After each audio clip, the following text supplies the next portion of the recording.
Итог – показать красочную Ингушетию, пригласить гостей, промотивировать гостей, чтобы эта республика, она была знакома, скажем так, вот такими красотами. 36 тысяч фотографий, 150 строений, больше полугода работы. Картины ингушских достопримечательностей в новом формате «Звездная дорога гор». Главная цель проекта – дать всем желающим возможность остановить течение времени и запечатлеть свои эмоции и чувства. Вы знаете, вот именно конкретно сказать, который больше всего мне нравится, я даже затрудняюсь. Может быть, даже несколько могу сказать. Это очень нравится Лялах, необычное место. Вовнушки, конечно, Вовнушки. Очень нравится Цори. Игикал. Наверное, величественность, спокойствие. Там можно отдохнуть и отвлечься от рутины.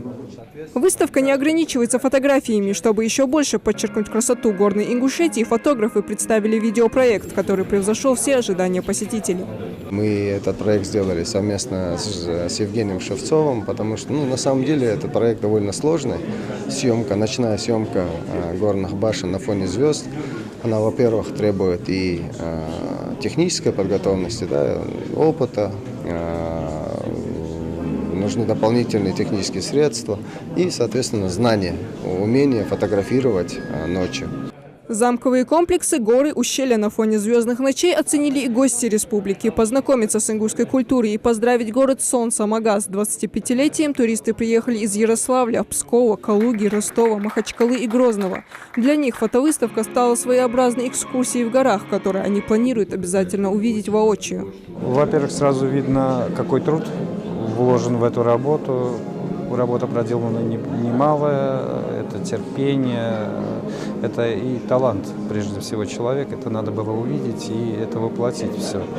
Поэтому прекрасная работа и, самое главное, она дает познание о вашем крае.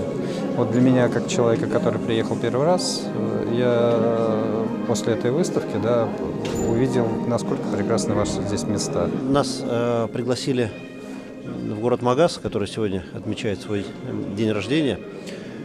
Мы приехали из Ярославля. Это город, который севернее Москвы находится, довольно далеко отсюда, но с удовольствием находимся здесь, потому что именно вот когда ты преодолеваешь такие расстояния в нашей стране, у тебя вчера ты видел север, сегодня ты находишься здесь на Кавказе, на юге, понимаешь, какая у нас в целом большая и сильная страна. Презентацию видеопроекта организаторы фотовыставки Магомед Цуров и Евгений Шевцов планируют провести в разных уголках Ингушетии. Лариса Дударова, Магомед Шаухалов, Новости 24.